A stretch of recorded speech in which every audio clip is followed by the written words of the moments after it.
En nombre de la Fundación Institucionalidad y Justicia quiero darle la bienvenida a todos y a cada uno de ustedes.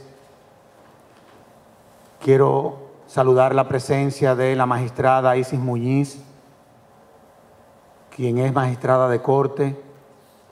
Es una verdadera luchadora y es uno de los mejores ejemplos del Poder Judicial. Así que para mí es un lujo tenerte en esta actividad, pero sobre todo a mi lado. Así que muchísimas gracias por estar aquí con nosotros.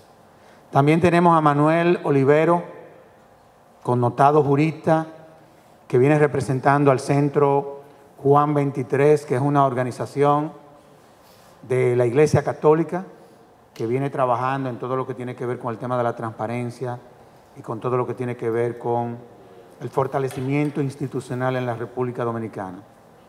También tenemos a Bartolomé Pujals, de la coalición Acción por la Justicia y la Seguridad, que ha tenido unas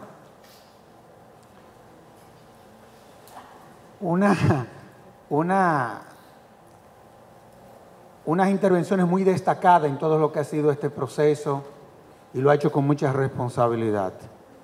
Y, en fin, quiero saludar a uno de los invitados sempiternos a esta mesa, quien es el doctor Cristóbal Rodríguez, que como ustedes saben es uno de los más connotados juristas que tenemos en la actualidad en el país y que se ha destacado por todo lo que tiene que ver con trabajar en el fortalecimiento no solamente del sistema de justicia, sino también de la democracia de la República Dominicana.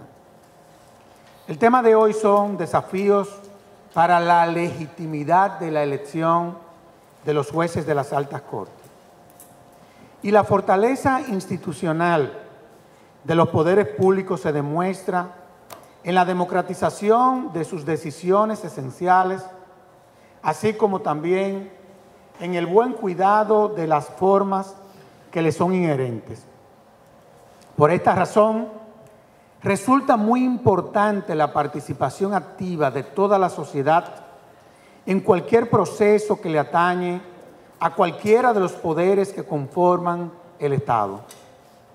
La Fundación Institucionalidad y Justicia, FINJUS, ha venido constantemente tratando de aportar y participar en la medida de lo posible en procesos como los que mencionamos anteriormente. En la actual coyuntura nos ha tocado reflexionar en torno a uno de los poderes más vivos en el marco del Estado social y democrático de derecho, me refiero al Poder Judicial. No es tarea fácil llegar a consensos y dialogar ampliamente sobre quienes precisamente serán los responsables de tener en sus manos la posibilidad de dirimir un determinado conflicto y ser los dueños en buen derecho de la última palabra, de acuerdo con el jurista argentino Andrés Gil Domínguez. El proceso de selección de los jueces que pasarán a formar parte de nuestras altas cortes es un escenario ineludible para permitirnos reflexionar, realizar e implementar propuestas en aras de mejorar nuestro sistema de justicia. Por ello, debemos impulsar todas las acciones necesarias para que este proceso esté revestido de toda la transparencia posible, impere la meritocracia y se caracterice por una alta participación de todos los sectores de nuestra población. La ciudadanía tiene grandes preocupaciones sobre la manera en que se elegirán los magistrados en los puestos vacantes. Esa preocupación surge de la opacidad de los procesos anteriores, donde se hicieron designaciones atendiendo a la mayor o menor cercanía del candidato o candidata al poder de turno. Desde FINJUS y toda la sociedad civil tenemos una gran esperanza de que la labor que está desempeñando el Consejo Nacional de la Magistratura fructifique en una buena elección y los pasos que han dado van en esa dirección hasta ayer. Cabe recordar que en este contexto está en juego la imparcialidad, la independencia, la selección transparente basada en el mérito e inclusive la prevalencia de los valores que encarnan al propio Estado social y democrático de derecho. Por lo que debemos observar bien de cerca cada paso y del mismo modo verificar que nosotros mismos estemos participando de manera crítica y coherente. Como se ha planteado en medios académicos, un adecuado proceso de designación de los miembros de las altas cortes que sea transparente y garantice la igualdad de los candidatos es fundamental para su independencia. La legitimidad de los candidatos o jueces que sugieren electos durante este proceso dependerá en gran medida de los niveles de rigurosidad con que se maneje el mismo. Así que tomemos grandes desafíos por delante que nos servirán de estandarte para el fortalecimiento institucional. Finalmente, la FINJUS, en el marco del programa de acción de la sociedad civil por la seguridad y la justicia, quiere aportar a la construcción de nuevas discusiones en torno a este proceso y, ante todo, les agradece su participación en esta mesa de diálogo a los expertos que hoy nos acompañan y a todo el público presente, la cual sabemos tratará buenos frutos y nos invitará a generar consenso de gran trascendencia para el desarrollo de esta y otras iniciativas de carácter institucional. En ese sentido, a continuación, quiero darle la palabra a la honorable magistrada Isis Muñiz. Bien, buenos días.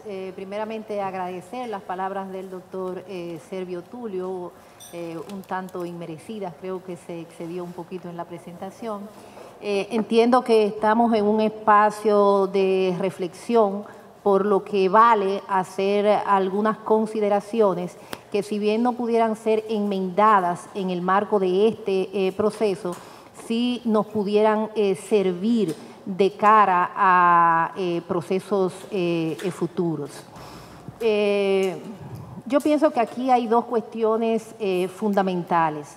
La primera es que el Consejo Nacional de la Magistratura entienda que dentro del proceso de selección de los jueces pertenecientes al sistema de carrera judicial se debe respetar la carrera judicial.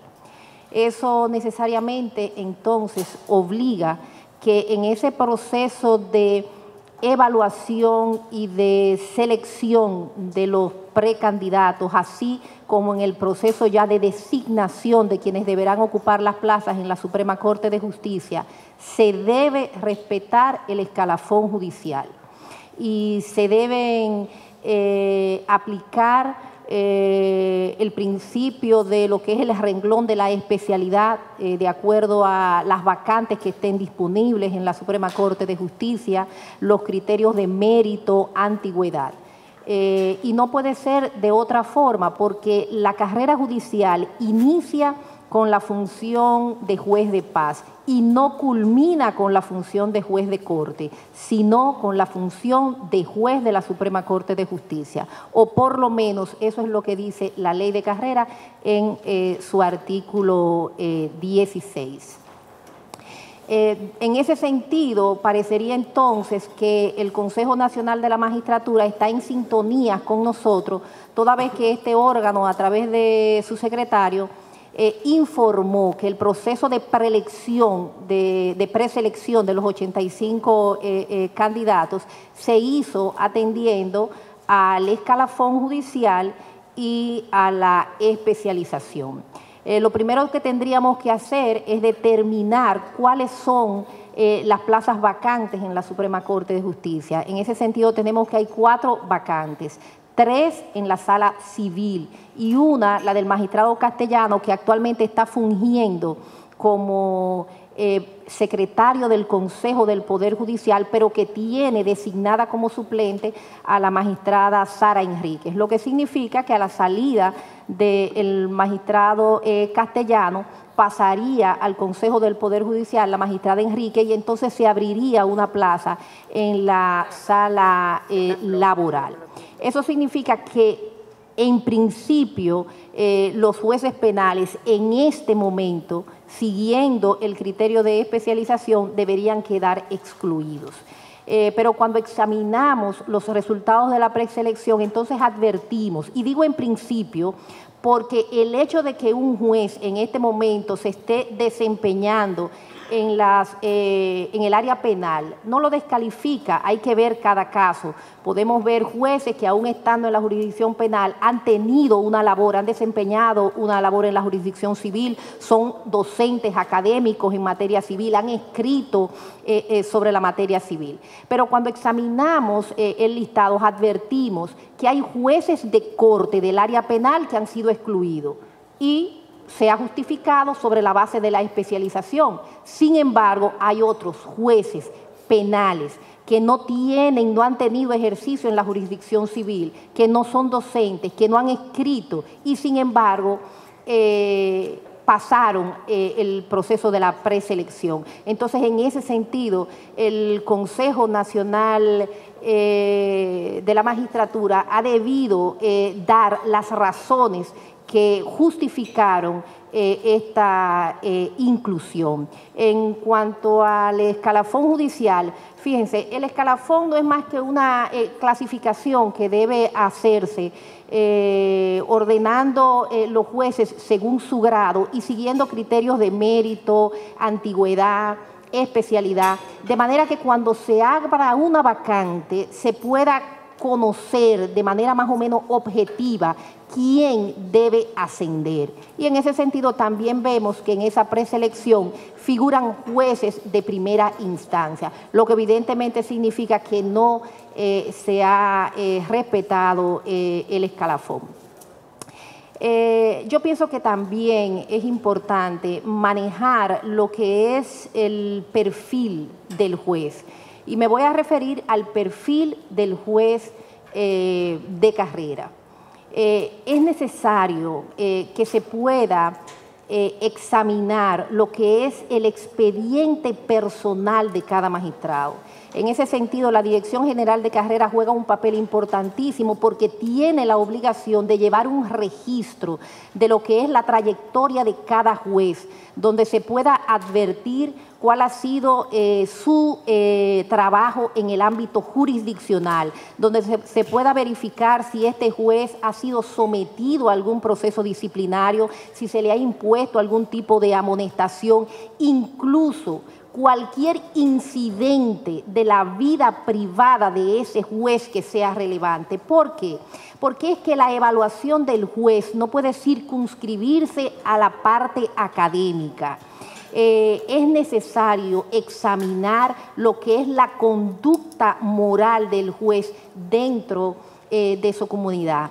Si bien es cierto, el juez tiene que tener una formación técnico-jurídica idónea, no es menos cierto también que el juez tiene que tener capacidades actualizadas en el marco de la política, en el marco social, cultural, que le permitan entender lo que es el impacto de sus decisiones dentro de la sociedad. Cuando un juez está tomando una decisión, no debe limitarse a tratar de buscar la solución del conflicto aplicando el derecho, sino que debe tratar de restaurar la paz social siempre que ello sea posible. Hay una definición que parece muy sencilla de lo que es el juez ideal, con la que yo me identifico mucho, y es que un juez debe ser un hombre bueno. y si es abogado, mucho mejor. Y eso se explica en la dinámica del día a día nuestro, porque los jueces siempre podremos reservarnos los fallos, bajar a deliberar, y en ese interín podemos ir a la fuente del derecho, la doctrina, la jurisprudencia. El problema es que los valores morales, los principios éticos, el sentido de justicia, la honorabilidad, la honradez, no se puede bajar de estrado a buscar eso. Eso se tiene o no se tiene, y eso es importante. Yo pienso que la publicación que se hace de las evaluaciones a las que son sometidas los jueces cada año es una información fría que no permite que la ciudadanía pueda conocer realmente la persona del juez.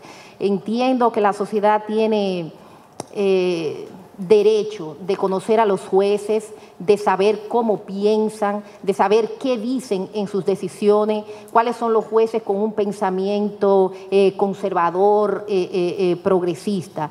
Y en ese sentido pienso que ha debido ser mayor el espacio para que las impugnaciones, para que se pudiera manejar de cara realmente hacia la sociedad el perfil de quienes deberán ocupar las plazas en la Suprema Corte de Justicia. Para mí es un lujo tenerte, ¿eh? Y lo digo porque la FIJO sugirió candidatos. Y uno de nuestros candidatos en principio era la magistrada Isis Muñiz. Y cuando yo la llamé, yo le dije que si ella aceptaba ser nominada, y me dijo, en esta ocasión no. Por lo que ella decía, mi especialidad es la penal. Y sucede que lo que se requieren son otras especialidades. Eso se llama honestidad, ¿eh? Eso se llama honestidad. A continuación, le dejo con Manuel Olivero del Centro Juan 23. Gracias, muchas gracias, Servio Tulio. Gracias a la institución que nos ha invitado en nombre del Centro Juan 23 y gracias a todos ustedes que nos dan esta acogida.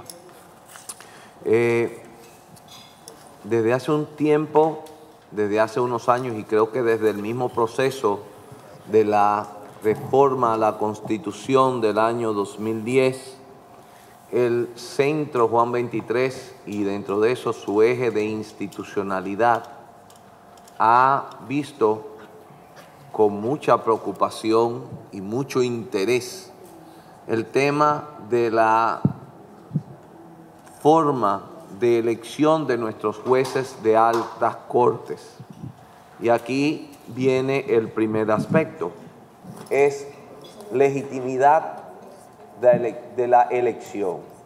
Y si bien es cierto que nuestro tema es ese, el desafío para la legitimidad, tenemos que estar claros de que hay dos conceptos que se parecen mucho, pero que guardan diferencia.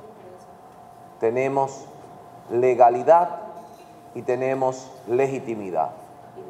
Ciertamente se puede cumplir con el trámite legal y no necesariamente ese proceso o procedimiento tiene legitimidad.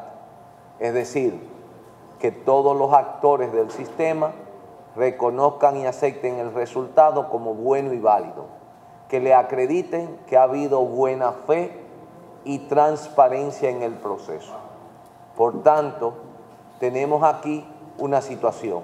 Podemos tener un proceso que sea legal, pero que al final no sea justo, o la población no acepte el resultado como bueno y válido, aunque se haya cumplido con las formas y procedimientos que señala la ley. El otro aspecto que lógicamente hay que definir acá es el ámbito o alcance de los órganos que se están tratando de hacer selección. Y aquí debemos señalar que en la ocasión, para la ocasión, se refiere a 2 de las 3 altas cortes. Y eso es un tema que incluso mucha gente y los estudiantes de las universidades los ciudadanos preguntan, ¿cuáles son las altas cortes? ¿Esas son las que están en el 4º o en el 5º piso? No, en realidad es que debería de ser el 3er o 4º nivel de estructura jurídica. No es los jueces de paz, no son los jueces de primer grado, no son los jueces de la Corte, sino que nos referimos a los jueces de la Suprema Corte de Justicia, al Tribunal Superior Electoral y al Tribunal Constitucional.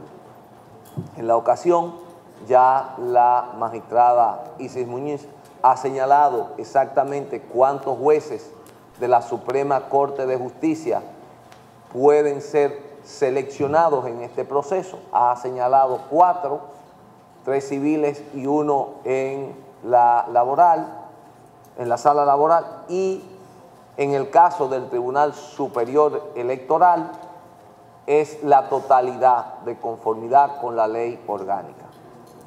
Creo, esa parte la delego en mi directo amigo Cristóbal, si dentro del Tribunal Constitucional existe alguna vacante o cuándo esta se va a generar, pero creo que hasta el momento la convocatoria involucra estos 2 órganos. Y así demarcado ya el tema, tenemos cuáles cortes son, qué cantidad de jueces y cuál es nuestra inquietud.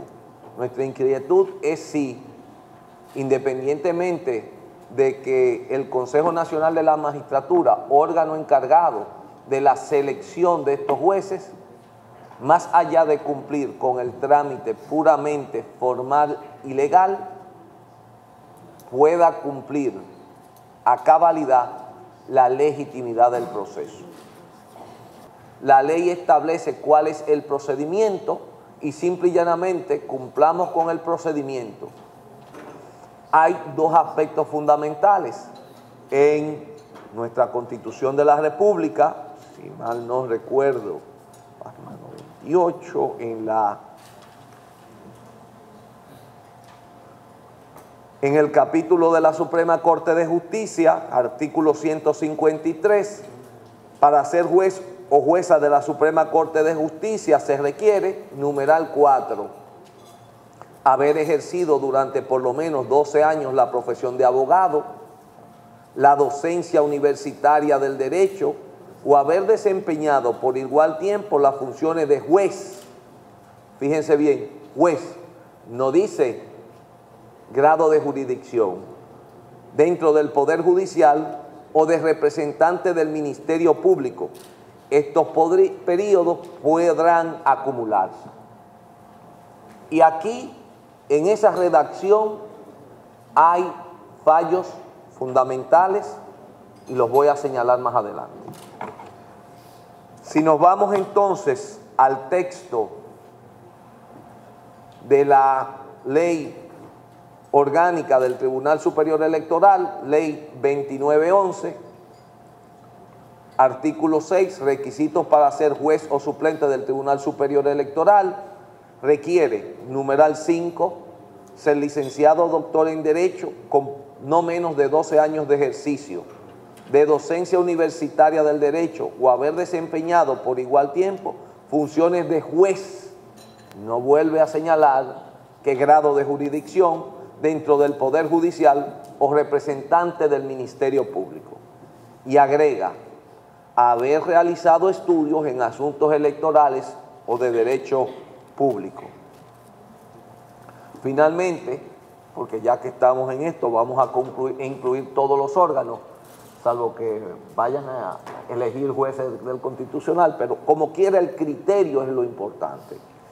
En el artículo 13, para la integración del Tribunal Constitucional, dicen requisitos para ser juez del Tribunal Constitucional requiere haber ejercido durante 12 años la profesión de abogado, ser docente, igual tiempo, juez sin grado o representante del Ministerio Público. Y para cumplir con el tiempo voy a acelerar la marcha. Número uno, en esa reforma constitucional se nos traicionó a la sociedad. ¿Por qué? Porque el criterio que en principio se quería señalar era de que había que ser juez con 12 años. Era lo que se quería, era lo que se consultó y fue lo que se recomendó. Sin embargo, nos dejaron todas las puertas abiertas. Puede ser abogado en ejercicio, puede ser docente universitario, puede ser un juez de cualquier juzgado de paz del territorio nacional, siempre y cuando tenga el criterio del gobierno de turno, y finalmente puede ser un ministerio público que no haya ni siquiera cursado la carrera del ministerio público y por tanto lo importante es que sea adepto de la corriente de poder de turno. Ese es el gran dilema que enfrentamos.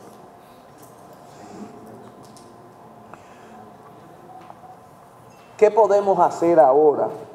Bueno, ciertamente ya se aprobó el reglamento del Consejo Nacional de la Magistratura y el Consejo no fija ni perfiles ni criterios de selección. No se le da prioridad al tema de la antigüedad o de pertenecer a la carrera.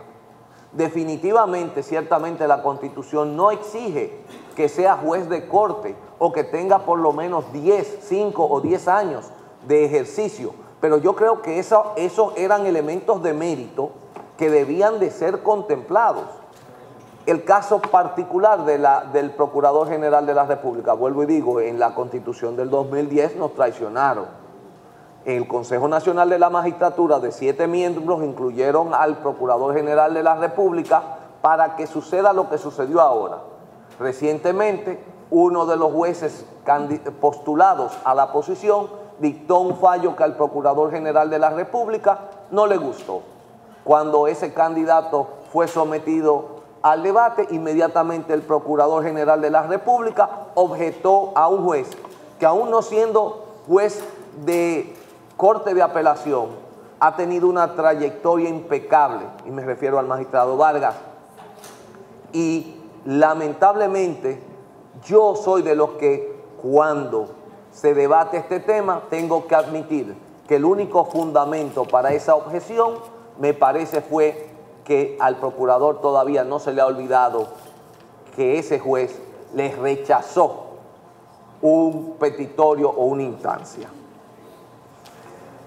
Ya no voy a entrar al tema de los aspectos de la evaluación de la jueza porque la magistrada muy claramente lo ha señalado. Sí quiero enfocar en 2 puntos. ¿Por qué el Centro Juan 23 plantea que sean jueces de carrera y no fiscales? Sencillo, porque si usted es fiscal, primero es un empleado directo del Poder Ejecutivo y del Presidente de la República. Segundo, duró 8, 10, 12 años prestando servicio bajo una metodología de pensamiento.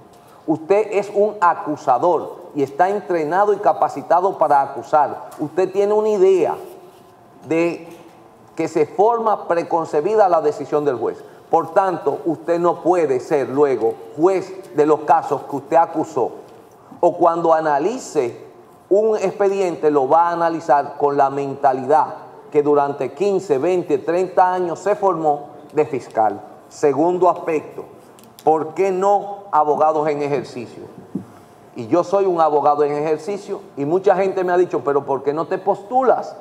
¿Por qué? Vamos a postularte. Digo yo, mi forma de pensar definitivamente es la del abogado en ejercicio. Yo me debo a una parte y tengo una mentalidad que después de 30 años no la voy a cambiar. Tenemos que fomentar y darle fortaleza al servicio de carrera judicial. Poner jueces o abogados simple y llanamente porque son de mi partido o porque me simpatizan o son amigos es traicionar de manera franca el sistema del Poder Judicial. Y para concluir, se podrá decir que en Estados Unidos o en otros países se utiliza este criterio que tiene nuestra Constitución, que por tanto, mire, yo quisiera que todos los patrones de otras sociedades aplicaran a la nuestra, pero lamentablemente nuestra identidad cultural, el compadreo, el pedir favor, el que vaya, tiene que ser un juez que haya durado años diciéndole a familiares y amigos, no, yo eso no lo voy a decidir, porque eso va en contra de la ley o porque mi criterio dice que esa persona es culpable o inocente o lo condeno, y no simple y llanamente el poner un abogado o un fiscal para que complazca favores. Definitivamente el tiempo se ha acabado, nos quedamos abiertos al panel.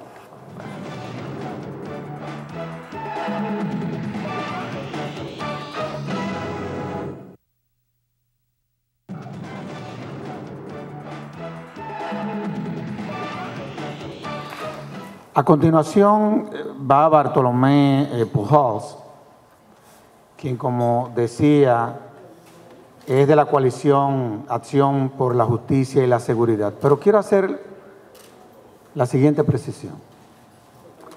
Bartolomé, como ciudadano, depositó ante la Secretaría del Consejo Nacional de la Magistratura un documento que contenía una serie de impugnaciones, ¿no?, a candidatos que no cumplían con los requisitos que el reglamento estableció. En ese sentido, entre las impugnaciones que él hacía, que iban inclusive hasta en la dirección de la que hizo la Fundación Institucional de Justicia, era de aquellos que, no habiendo hecho su declaración ante impuestos internos, como ser un requisito sine qua non, él hacía la impugnación. Nosotros como fundación, es una infidencia que voy a decir, nosotros fuimos a la Dirección General de Impuestos Internos a ver si Bartolomé había hecho él entonces su declaración ante impuestos internos. Y aquí tenemos la certificación de que ha hecho siempre su declaración ante impuestos internos. Es decir, que tiene la autoridad para hablar sobre puntos de esa naturaleza. Excúsame que no hayamos metido en tu vida personal, pero era necesario, tú ves, para desmontar algunos mitos que se habían construido. Y en ese sentido quiero darle la palabra a Bartolomé Pujols. Bueno, muchísimas gracias por la invitación. Yo quiero quizá iniciar con una confesión, porque yo confieso que estaba nervioso antes de venir para acá, porque en este país, desafortunadamente, asumir posiciones cuesta bastante.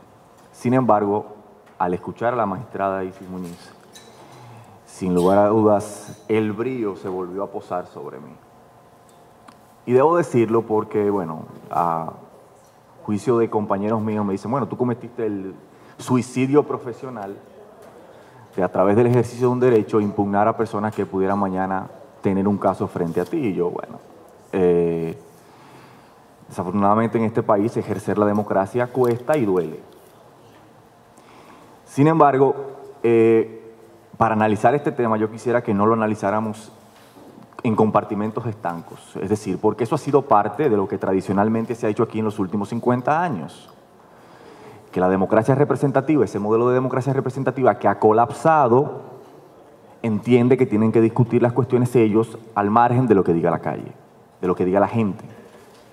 Yo soy de los que piensa, porque desafortunadamente el lenguaje políticamente incorrecto no cae bien en lugares donde hay aire acondicionado, de que hay que pelear en estos espacios y hay que pelear también allá afuera. Y lo digo por lo siguiente, no podemos analizar el tema de las altas cortes sin entender el contexto político actual que está viviendo la República Dominicana. Y lo cierto es que la República Dominicana, el sistema democrático, está pasando por la crisis de credibilidad más grande en su historia, o por lo menos en los últimos 50 años. Una crisis de credibilidad que es confesada por las mismas instituciones. Recién el año pasado el mismo Poder Judicial inició una cumbre judicial nacional con el propósito de reconocer y de avanzar en un proceso de reforma del sistema de justicia, un proceso que había iniciado en el 97 y que evidentemente a raíz de un proceso de desequilibrio democrático que se generó en el sistema político por la cooptación o por la primacía de un partido político sobre todo el sistema, comenzó a generar cambios, retrocesos en ese proceso de cambio en el sistema de justicia que se había iniciado.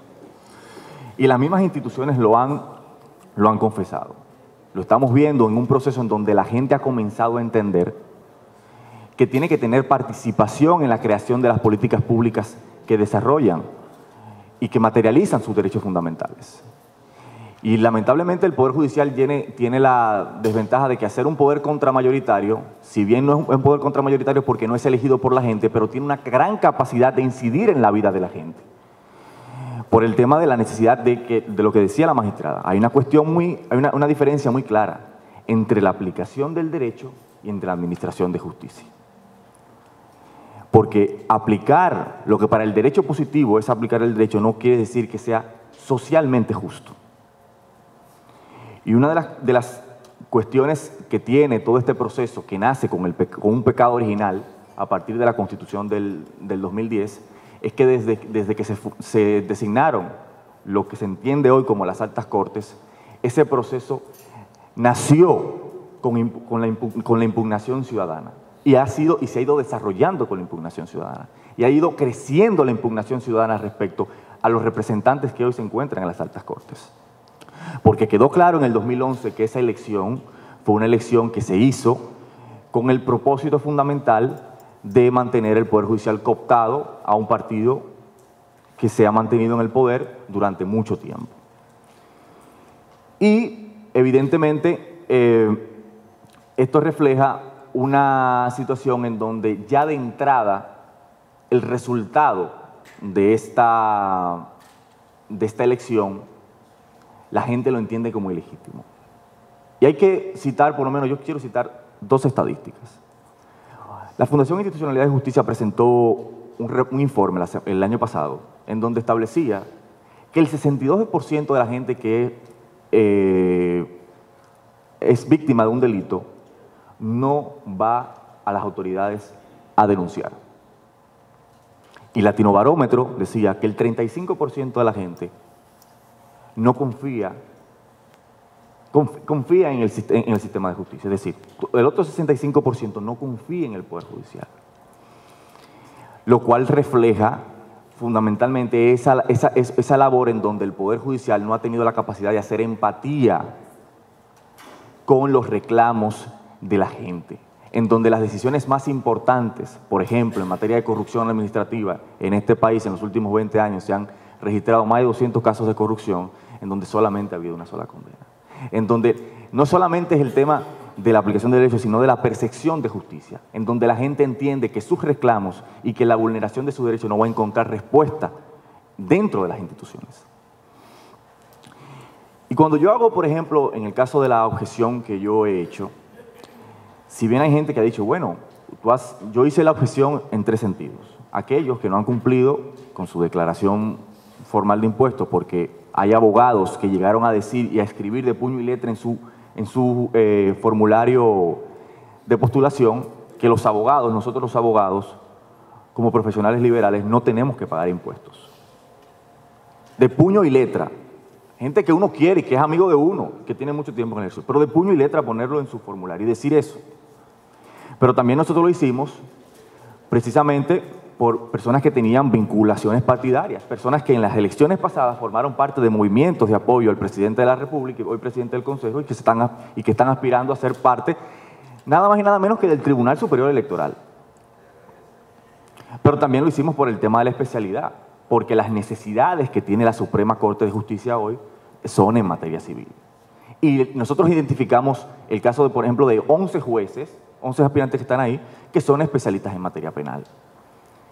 Y lo que se está requiriendo es eso. Otros jueces, que son jueces de primer grado, que pasaron al proceso de preselección, y otros jueces que sí eran de corte y que sí se ajustaban a las necesidades, no pasaron, como ha dicho la magistrada. Pero lo curioso es que mucha gente ha dicho, bueno, el reglamento no establece esos criterios, la ley no establece ese criterio. A mí me encanta algo del derecho administrativo, y es que el derecho administrativo tiene un principio, que es el principio de juridicidad. Y el principio de juridicidad refiere que un actor, al momento de tomar una decisión administrativa, tiene que ver de forma holística todo el ordenamiento. Y si hay algo que es oponible al Consejo Nacional de la Magistratura, es esa ley de carrera judicial, en donde establece el respeto al escalafón, en donde establece el respeto a la especialización, en donde establece el respeto a la antigüedad. Y eso es algo que este Consejo Nacional de la Magistratura no ha respetado. Otra de las violaciones a ese mismo reglamento es que el mismo reglamento establece que esas objeciones deberán ser conocidas antes de que se inicien las vistas públicas. Pero hoy el Consejo, sin haberlas conocido, inicia esas vistas públicas con personas que, dicho sea de paso, tienen objeciones ya presentadas ante el Consejo. Pero yo quiero dejar también algo en entredicho. Dentro de las objeciones que yo hice, uno de los objetados, el magistrado Manuel Hernández de Victoria, yo lo objeté por el tema de la especialidad. El magistrado Manuel Hernández de Victoria me llamó en el día de ayer. Y cuando me llama, me dice, me muestra, me envía un legajo de documentación de su preparación académica, pero también de que había sido juez en primer grado en materia civil. Y yo procedí a retirar la objeción con relación a ese magistrado. ¿Por qué traigo este punto aquí? Porque, a colación, porque de lo que se trata es del ejercicio de un derecho. No fue que a Bartolomé Pujals le cogió con una serie de jueces o con una serie de personas que decidió objetarlo. Y a mí, precisamente por el proceso que se inició y por lo atropellado, de la forma atropellada en que el Consejo Nacional de la Magistratura fijó estos plazos, hay dirigentes de partidos de oposición que pasaron el proceso de preselección y que luego pudimos advertir que estaban incluidos y que no deberían estar ahí por esas vinculaciones partidarias. Porque como dice la magistrada Isis, tengo que hacer acopio de su ponencia, el talento sin probidad es un azote, decía Bolívar. Y aquí hay cuestiones fundamentales que no se trata solamente de la preparación académica y de la preparación y de la función como juez, sino fundamentalmente de cómo ese juez, antes que juez, es ciudadano y cómo se ha ejercido y se ha comportado frente a la sociedad. Y precisamente nosotros hemos hecho este proceso y nos hemos involucrado porque parecería que este encuentro llegara tarde, aunque aquí desde el 2011 Finjus y muchísimas instituciones han estado en este proceso de impugnación de las altas cortes por las vinculaciones políticas y partidarias. Yo lo que creo que de lo que aquí podemos rescatar es las lecciones para que la correlación de fuerzas en lo adelante permita generar un equilibrio democrático que garantice una justicia independiente. Muchísimas gracias.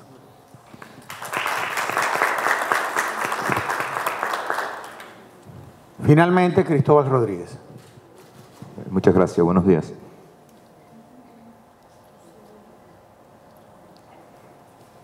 El título de la actividad es los desafíos para la legitimidad de la elección de las altas cortes. Entonces yo pienso que tal vez sea relevante empezar haciendo algunas consideraciones sobre qué es la legitimidad en democracia o qué es la legitimidad democrática. La literatura del derecho administrativo y de la ciencia política han conectado toda la teoría sobre la cuestión de la legitimidad democrática con dos conceptos que son parte del vocabulario técnico del derecho administrativo. La noción de interés general y la noción de la voluntad general. La idea de voluntad general asociada a la forma en que se instalan las autoridades que ejercen funciones en una democracia. Es decir, y a lo que se responde con esta cuestión es a de dónde viene la autoridad de quienes gobiernan, que es lo que justifica que haya un grupo que gobierne, que haya un grupo que tome decisiones que son vinculantes para el resto de la sociedad. Ese es el punto de partida de la reflexión. Entonces, para que eso sea legítimo, tiene que haber un procedimiento legítimo de instalación de los que ejercen esas funciones, que en lo que tiene que ver con la voluntad general es el proceso electoral, y que en lo que tiene que ver con el interés general es el concurso así, puro y duro.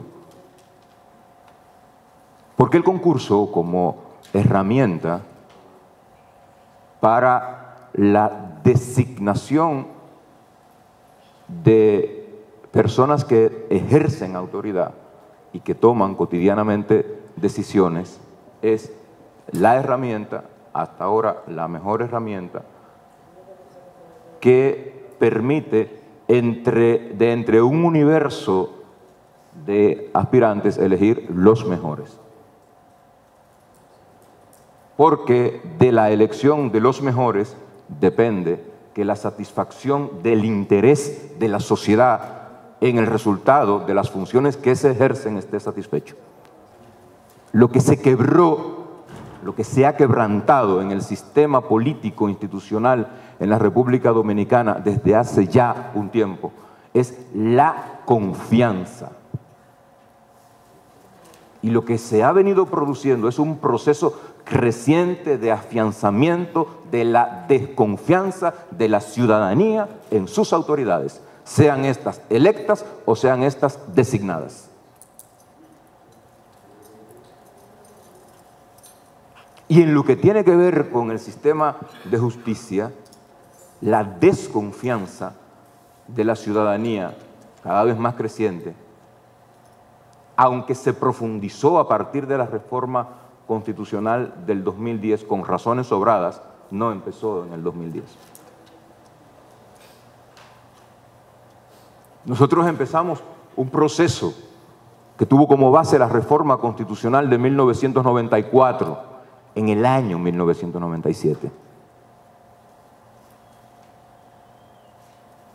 El 3 de agosto se designaron los jueces de la Suprema Corte de Justicia. El 5 de agosto tomaron posesión esos jueces y a partir de ahí inició un proceso del que todos fuimos testigos, menos algunos que son muy, muy jóvenes aquí, que trabajan en Finjos. Y ese proceso emocionó a mucha gente y desató con razón muchas expectativas en el remozamiento del sistema de administración de justicia. Pero duró poco. Duró poco. Cuando yo regresé al país en el año 2004, después de haber estado 4 años estudiando fuera, tuve la suerte de venir con un contrato para trabajar en un proyecto de reforma de la justicia, auspiciado por USAID. Aquí está Lisset. Y en el diagnóstico original que se realizó para utilizarlo como punto de partida de los planes de trabajo de ese proyecto, el resultado más contundente era que el proceso de reforma que se había iniciado materialmente en el año de 1997 se había estancado. Ese fue el hallazgo principal de ese estudio, que el proceso ya en el 2004 se había estancado. Y no es casual. En el año 2002, a contrapelo de todas las disposiciones de la ley y de la Constitución sobre la carrera, se produjo la segunda reunión del Consejo Nacional de la Magistratura desde que fue constituido. Y en ese año 2002 se produjo un reparto político de las vacantes que se suplieron en la Suprema Corte de Justicia, desconociendo los requisitos mandados por los que mandaba la carrera y desconociendo cualquier otro requisito de mérito, etcétera, etcétera, que se pueda uno imaginar. Y ese acto, esa decisión del Consejo Nacional de la Magistratura fue el principio del erosionamiento de la confianza en el sistema de carrera, que tenía muy pocos años de haber iniciado su recorrido. Porque la gente empezó a decir, bueno, sí, todo juez de paz quiere ser juez de la Suprema Corte de Justicia algún día. Cualquier persona con un mínimo de ilusión y de ambición sana tiene esa expectativa. Pero lo que se empezó a ver desde ese momento es que era muy difícil, siguiendo las directrices legales en materia de la carrera, llegar, porque habían otros mecanismos. Claro, el tiempo pasó y ese proceso se fue incrementando, ese proceso de desconfianza, de erosionamiento en la carrera. Y llegó el 2010 y la reforma constitucional. Y yo no tengo que explicarlo aquí, todos lo sabemos qué fue lo que pasó.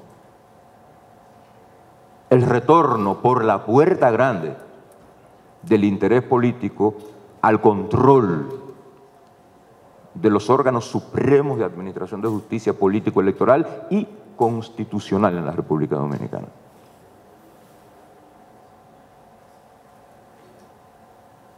Suprema Corte de Justicia, Tribunal Constitucional, Tribunal Superior Electoral, sus integrantes son designados por un órgano de composición eminentísimamente partidaria. Eminentísimamente partidaria. Que tiene como agravante, como elemento agravante, lo difícil que es quebrar el entramado constitucional que permitió lo que aquí sucedió en el año 2011 con la designación de las altas cortes. Porque quebrar ese entramado constitucional, es decir, el fundamento constitucional que permitió lo que hoy tenemos, que ha permitido lo que hoy tenemos, implica revisar el método, desde la revisión del método de elección del Senado de la República hasta la presencia del Procurador General de la República en el Consejo Nacional de la Magistratura. No es poca cosa. No es poca cosa. Entonces, ¿qué es lo que tenemos hoy? En la tarde de hoy inicia el proceso de entrevistas de unos 80 y pico de aspirantes al Tribunal Superior Electoral y a la Suprema Corte de Justicia. Y por supuesto, lo primero a que uno aspira es que se le dé cumplimiento a la ley. Y cumplir la ley significa, estimado amigo Olivero, entender que no es posible que un juez de paso, que un juez de primera instancia, sea juez de la Suprema Corte de Justicia, en el marco de lo que dice la ley. No importa lo que diga el texto constitucional que tú leíste. Porque la Constitución también dice que hay un sistema de carrera. Y la Constitución manda al legislador a regular el sistema de carrera. Y el legislador, en mandato de lo que dice la Constitución para la regulación del sistema de carrera, ha dicho que la carrera culmina en la Corte Suprema de Justicia y que la carrera supone un régimen de escalafón. Y que respetar la carrera supone respetar el régimen del escalafón. Y que por tanto no se pueden dar saltos de una instancia que está aquí a una que está aquí sin pasar por la que está aquí. Eso no lo permite el régimen jurídico vigente. Entonces lo que uno espera es que, a pesar de que el primer escrutinio para las entrevistas en el primer escrutinio para las entrevistas se hayan filtrado personas que aspiran a la Corte Suprema de Justicia sin ser jueces de corte, el Consejo tenga la sensatez suficiente para saber que esas designaciones son improcedentes. Eso es lo primero. Creo que ningún ciudadano que para ser juez de la Corte Suprema de Justicia, y muchísimo menos del Tribunal Superior Electoral, tenga que renunciar a un cargo de dirección en un partido político, puede ser juez. Ningún ciudadano. O sea, si usted es dirigente político, usted no puede aspirar. Y si aspira, usted no puede ser designado. El órgano responsable no lo puede designar. Porque es que para ser juez hay que tener características y condiciones favorables a una cosa que es lo que hace al juez, que es la imparcialidad. Y la imparcialidad exige desvinculación orgánica de la política. Desvinculación orgánica de la política. Porque la vinculación con la política quebranta toda posibilidad de imparcialidad, sobre todo cuando se trata de los órganos supremos de administración de justicia político-electoral y jurisdiccional. Y quien no es imparcial no es juez, no importa que ejerza función de juez. Quien no es imparcial no es juez. Porque el juez es el que dice el derecho. Es el que ejerce la potestad de jurisdictio del Estado, de decir a quién le asiste el derecho. Y quien no es imparcial dice a quién le asiste el interés, con independencia de que el interés esté divorciado del derecho. Me queda un minuto. Entonces, yo creo que la otra condición clave para que esto sea más o menos legítimo es que se elijan los más capaces, así, con los más capaces. La aristocracia de la judicatura, lo quiero decir con esa palabra, la aristocracia de la judicatura nacional, los mejores. Como decían los griegos, nosotros queremos que nos gobiernen los mejores. Eso no es posible en democracia, no, pero en la judicatura sí. Porque para eso es el concurso, para determinar mediante el examen riguroso de la hoja de vida, del comportamiento histórico, de la cantidad de decisiones que ha dado, de los niveles de formación y de excelencia que ha exhibido, quiénes son los mejores. Eso es posible determinarlo con más o menos elevados estándares de objetividad.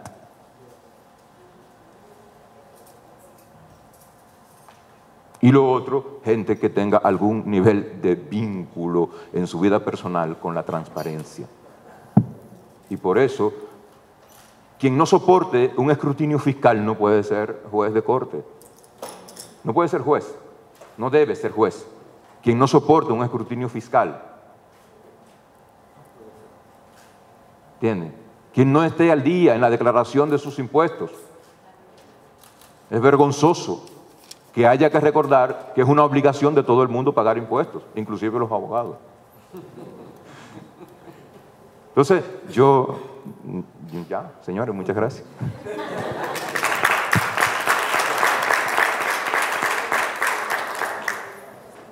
Quiero a los panelistas en nombre de la Fundación agradecerle su participación. La verdad es que dejan a uno pensando, dejan a uno pensando y la verdad es que ha sido un lujo tener a un panel del nivel que hemos tenido hoy. Esa es la realidad. Así que en nombre de la FINJO le agradezco el haber estado aquí con nosotros.